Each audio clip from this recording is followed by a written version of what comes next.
So with what our first speaker was talking about is exactly kind of the thing that we do, which is it can't be, it's not a predictor. It doesn't, if you abuse animals, you will go on to do this. But it is a behavior that is predictive in a way.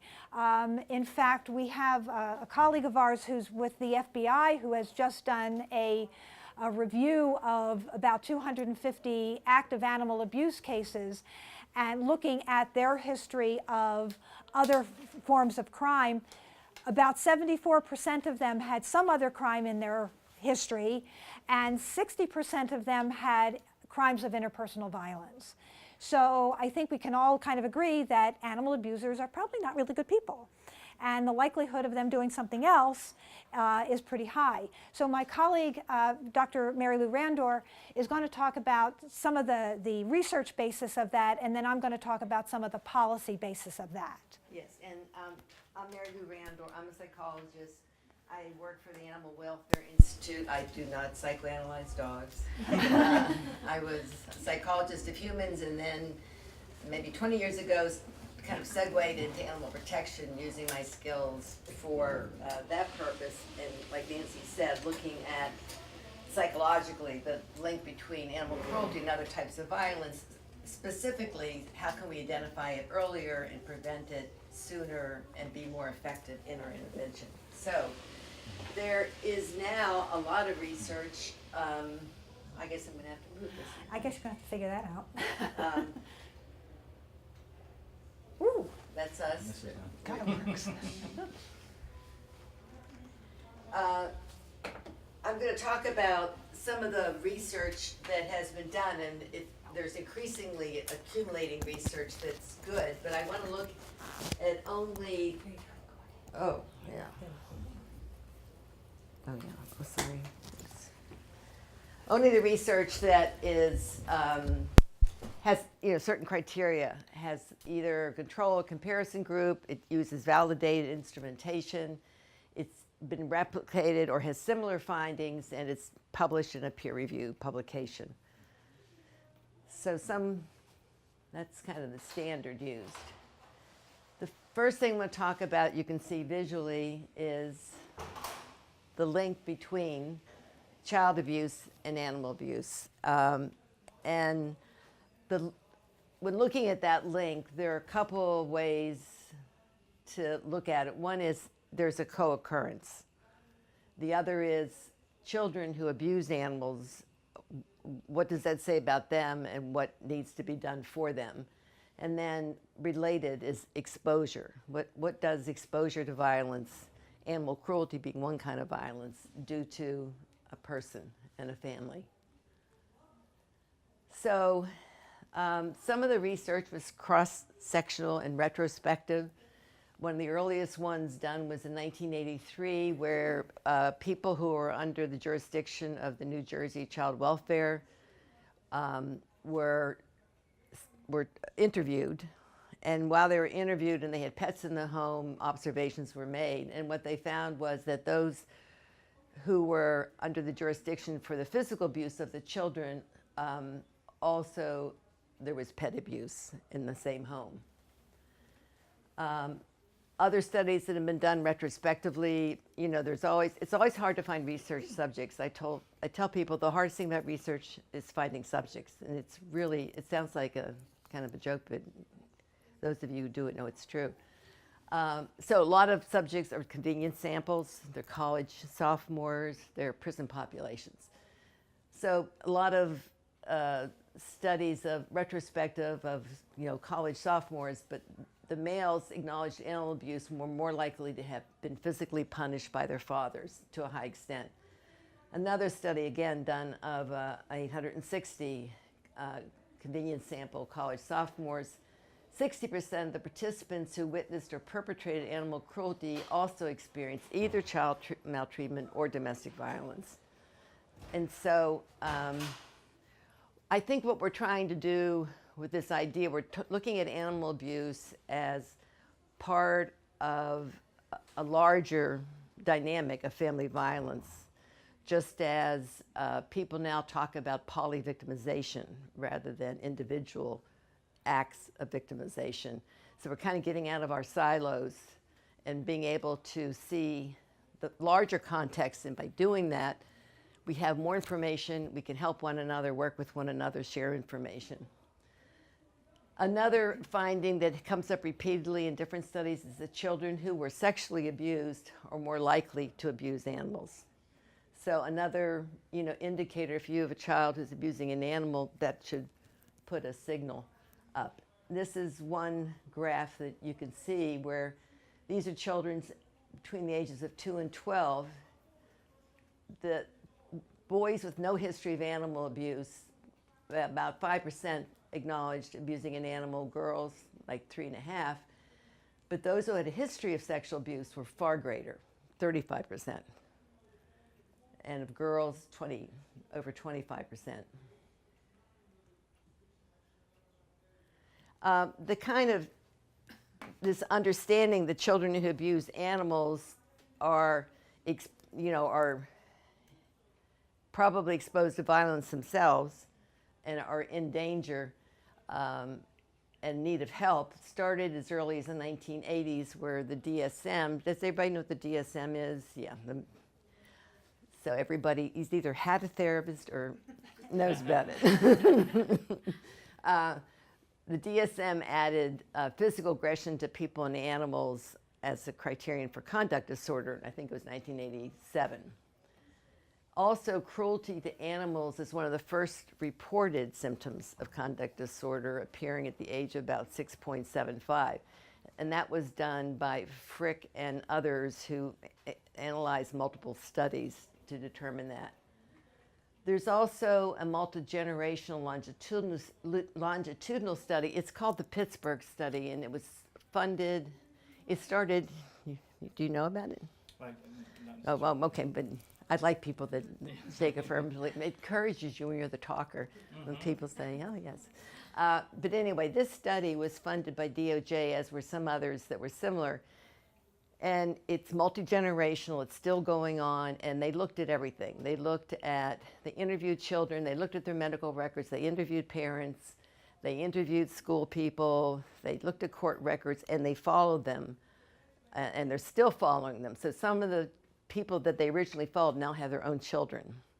And what they're looking for is what are the correlates for the development of antisocial and aggressive behavior. And they have a lot of data. One of the things they looked at was some children looked like they were in trouble, but then as they matured, they became less aggressive and less caught up in antisocial, but some persisted.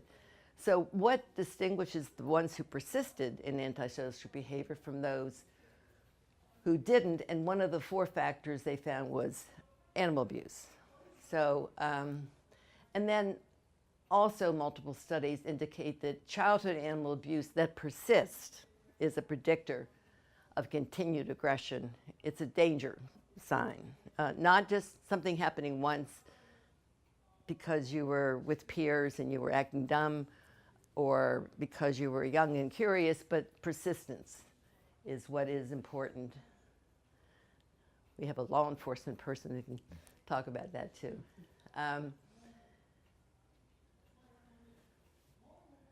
Oh yeah, exposure. I think I've already said that, but a lot of studies that are concerned about what does exposure, I used to kid around saying social science proves what you already know. It's kind of common sense, but quantified. Like, of course, if you're exposed to violence in the home, it has deleterious effects. You're more likely to be either a victim or a perpetrator. You're more likely to suffer health consequences that can be very long-lasting. The next link in the family violence discussion is between domestic violence and animal abuse. How am I doing with time? I think you're okay. I told her to kick me in the shins after 9 minutes. I think I'm going to get Eleanor Walker, back in 1984, is well known in domestic violence, and she was the first to recognize that animal abuse was a part of the domestic violence and wrote about it in 1984. There also have been state surveys and national surveys of domestic violence shelters, and about 71% of pet-owning women in the shelter said, yes, my pet was either threatened or killed by my partner. Another study that was a later study in 2007 had a comparison group, which was good, so that makes it kind of more scientific, solid study. But the women who went to the shelter were 11 times more likely to report that their partner had hurt or killed their pet. And then, kind of related to this, you could imagine is that a lot of women, and mostly are women, men are also victims of domestic violence, but the majority are women, report that they delay leaving a dangerous situation. Why? What do you do with your pet? You love your pet, your children love the pet, they're attached to the dog or cat or whatever else you may have. So one of the outcomes of this, when people realized that women were not leaving because of that, what it has emerged kind of organically and nationally is safe havens for pets of domestic violence victims.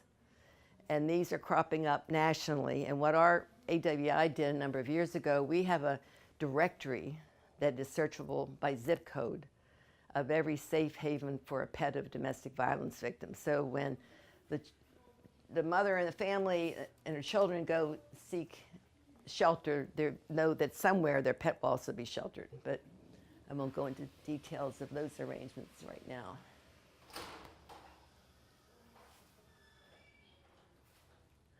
There's an interesting kind of new development in the work on domestic violence and pet abuse, and there are a number of studies now that indicate that severity of pet abuse is linked to severity of domestic violence.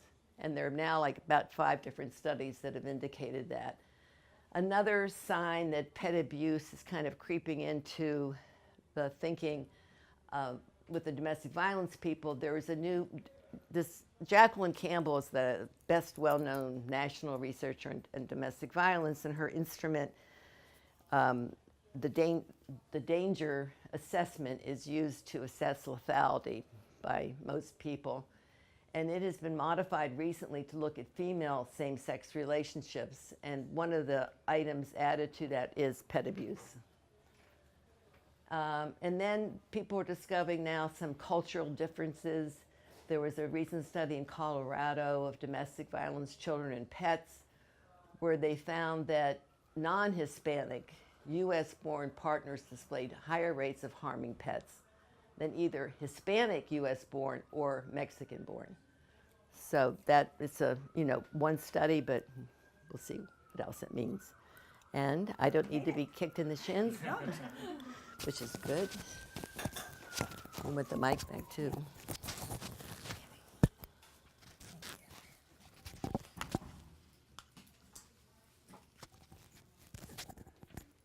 So what does all this mean? The research has been just growing exponentially over time, but how do we respond? What are some of the policy responses? So what we're learning so much more about this relationship. Individuals who commit pet abuse are more likely to become batterers. We know that. What we have learned and continue to learn about animal sentience. So we're adding all that stuff up. Changes in public perception and expectations. People are looking at animals differently. They're looking at them differently because what we're learning about them, and because there's just more of this feeling that animals are part of our families, and we give them, the same kind of treatment that we give other family members. Medical care and nutrition and all of that is becoming much more important. So what that's leading to is demands for changes in public policy, and oh, by the way, actual changes in public policy. So it's kind of nice when the demand is out there and we actually get some results. Wanted to share with you something that links back to the introductory talk this morning, so that there's just more and more recognition of this intersection. This map is probably all you really need to know about the connection between animal abuse and other forms of crime. This is Indianapolis. That scatter map on the right, assaults with a firearm. The map on the left. On the right, animal abuse or neglect cases. as you can see, it is practically a perfect overlay. The researcher who has been working on this, we've had a long conversation with him the other day, Andrew Campbell in Indiana, said that based on the data he has collected, he was able to predict where 32 of 33 homicides occurred in Indianapolis, just based on his animal abuse data. So in addition to that piece of rather shocking information, just recently, what's called JCAT, the Joint Counterterrorism Assessment Team, and this is what kind of goes back to this morning's talk about crime and terrorism. Much to our delight, this counterterrorism team, our delight and our surprise, has come out with publications called the First Responders Toolbox. And their most recent one was called Animal Cruelty, a possible warning behavior for terrorism and other premeditated violence against humans, which needs reporting and further vetting.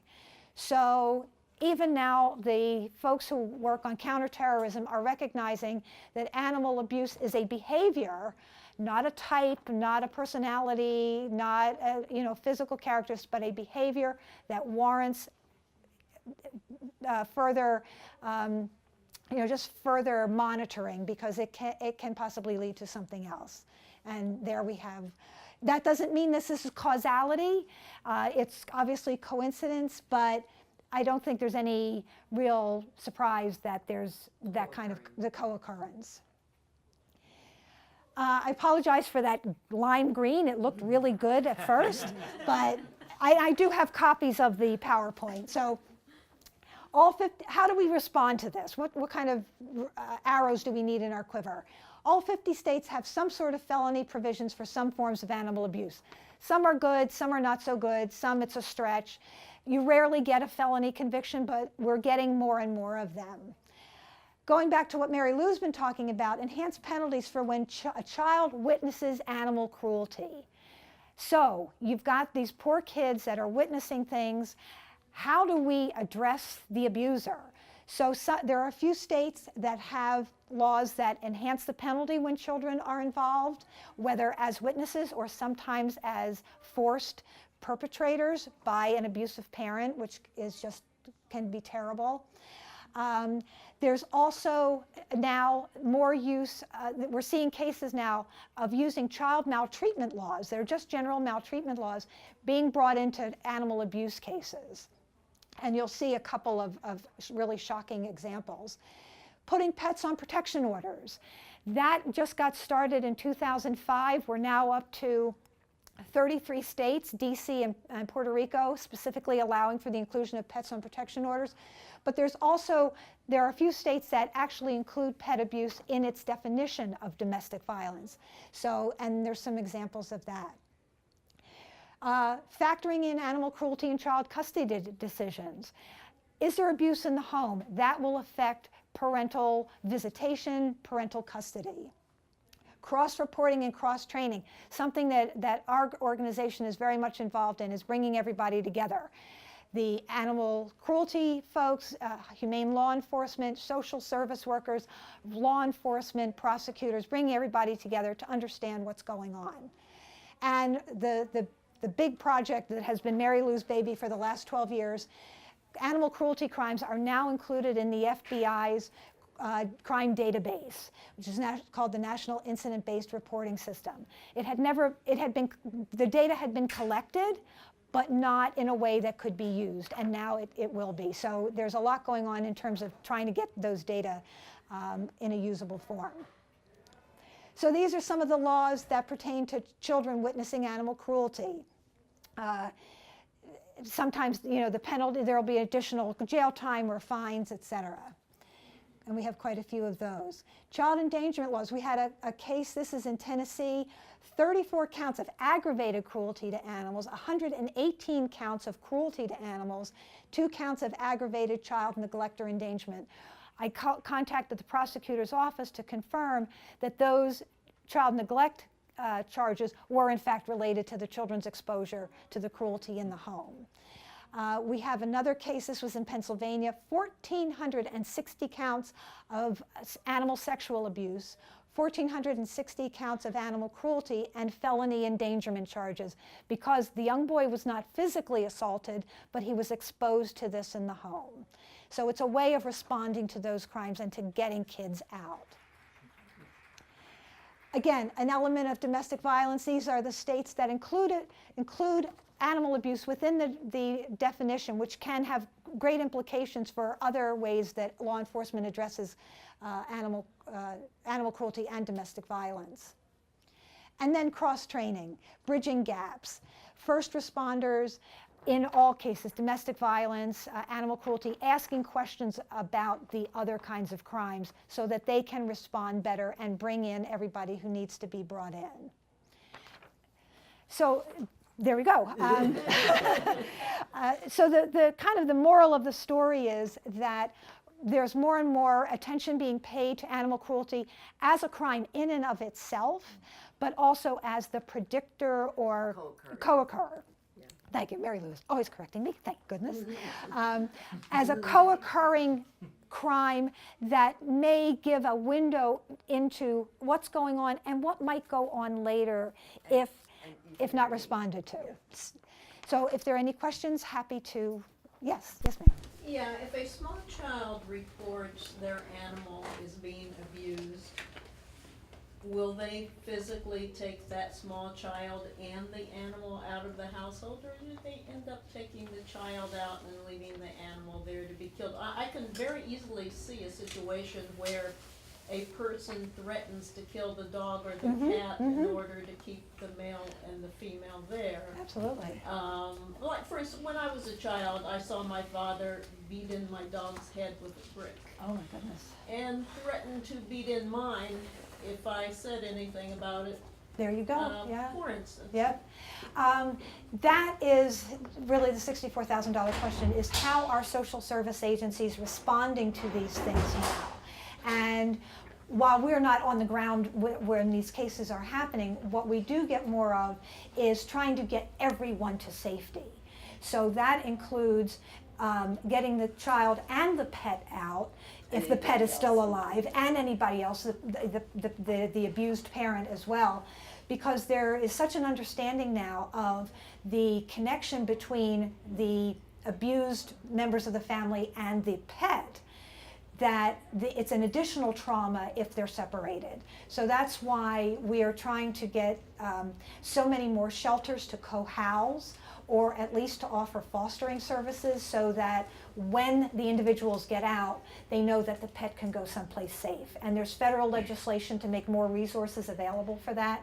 So there is more understanding and effort to get everyone out and safely out. So that, not perfect yet. But it's not perfect yet. Yes, ma'am. I mean, I imagine that one problem would be that a lot of jurisdictions or states still define animals as property. Correct. So is there a correlation between states that have more aggressive animal cruelty laws or enhancements to states that are declining to define animals as property? That's an interesting question, and sort of not quite on the same in the same lane. Interestingly enough, because of the property definition, it is sometimes easy then for an individual to get a pet on a protection order. In those states where there's not already the directive that you can put a pet on as a pet, because you can put property on a protection order, you can put your pet on. So that's one case where pets being defined as property actually work in their favor. There are instances where, because they're regarded as property, they are not, they don't have standing in the courts. And we just had a case in Oregon of a horse who sued his abuser, because in Oregon, victims of crime, which animals are considered, are allowed to sue. But the court wasn't quite buying that yet. I know, animals are considered property still. Who pays for the lawyer? Animals are considered property in every state, I would say, so far. Yes, I mean, yeah. although there are people trying to make that different. However, in the FBI considers animal cruelty a crime against society. So the FBI identifies every crime as either a crime against person, property, or society, and animal cruelty is a crime against society. So there's a little, little movement. Is there somebody presenting after us in the room? Yes, yeah, but so we better. I do have some copies of our, Thank you. Yes. We've talked a lot about the violence against animals. I'm wondering, does the same sort of correlation or co-occurrence, has that been studied in terms of animal neglect and neglect of children and perhaps of elderly that are being cared for? I would logically, as you Sure. say, social science confirms what we already know. So logically, it would seem to me that if you're neglecting your animals, you're probably not taking great care of your kids either. Right. Yes, and when we say animal cruelty, I mean, it's a large category. It could include anything from neglect and hoarding situations are and really hoarding where you to, get that problem. Yeah. intentional, hit them in the head with a brick kind of cruelty. So yes, definitely. And unfortunately, there's less study that's been done so far on that connection between elder neglect and abuse and animal abuse. Elder adults seem to be more reluctant to come forward about things. They're not seen as much, like children go to school or seen. So there's just less opportunity for that, but more and more we are uncovering studies and anecdotes about that, elder neglect, animal abuse in order to control the older parent. So same sort of things are happening. Okay, I'm an attorney from South Africa. I'm just a bit curious on your data on the Hispanic community. Could you care to explain that ratio and the stats that you presented to us in terms of? The Colorado study. Yeah, I'm just a bit curious as to why and on that I think particular it's- groups of people. Well, I think Yeah, it's, that information. I mean, why they looked at it that way or what it means. Why? Both, actually. Yeah. They looked at it that way because I think they had multiple ethnic groups which people wanted studies, and they're often hard to get. So they just looked at it that way. And that particular study, because it was done in Colorado, there was a high ethnicity of Hispanics because of the geographic location. And they looked at it just to see what do we know about this. It's one study, but it kind of follows your trend that the most dangerous person's a white man. Confirming his, anyway. In So- those particular school shootings. Yeah. So anyway, yes, school shootings and other forms of domestic terrorism. So they looked at because they wanted to know more information, and they had a richer sample of people. They didn't set out to look at No. that. It just was the population that the study covered. Yeah. And so they broke it down by ethnicity. Yes, it's just that where I come from, it's a bit dangerous in a sense. I'm going to be a bit, quite frank and a bit critical on the survey on the Hispanic people that you presented to us, and also the bit of profiling on your topic as well.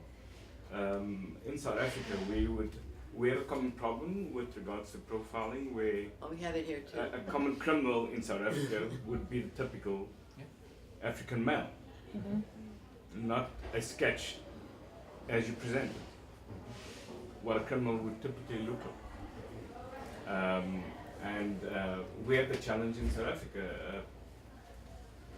Your typical animal abusers would be African male. So it's quite it's a concern for me personally, and Yeah, that, this is not meant to have make any contribution to profiling, which I think, I know the people who did the research, they would be totally not in favor of. But it's just like they're also trying to figure out, are females more likely than males to abuse animals? And, so it's kind of just looking at that kind of demographic, but yes, not meant for profiling.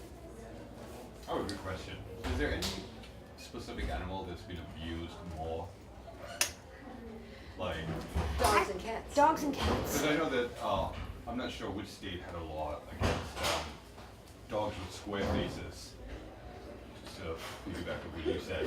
They said dogs with square faces. You're talking about, yeah. were, No, were yeah. more, I left that out. They were more dangerous. You do have, Dangerous. dangerous dog laws Which are- and breed-specific laws. Right. And most of the jurisdictions that have passed them are starting to get rid of them because they're finding out, because they've discriminated basically against pit bulls Right. or They're anything. looking at this kind of the criminology of dogs. right, yeah, it was just like Yeah. Yes, Yeah. exactly. And they're finding that it just had absolutely no bearing whatsoever on what kind of dogs would be involved in bites or anything like that. So they're finding that it was useless. But yeah, because of the the reputation of the pit bull, they were always the ones that were being targeted, and they're just finding that. And yeah, and like most of the dog fights are Oh, involved yes. with footballs. Oh, for Well, sure. that's- Yeah. Yeah. But we need to get out. Yes. Thank you.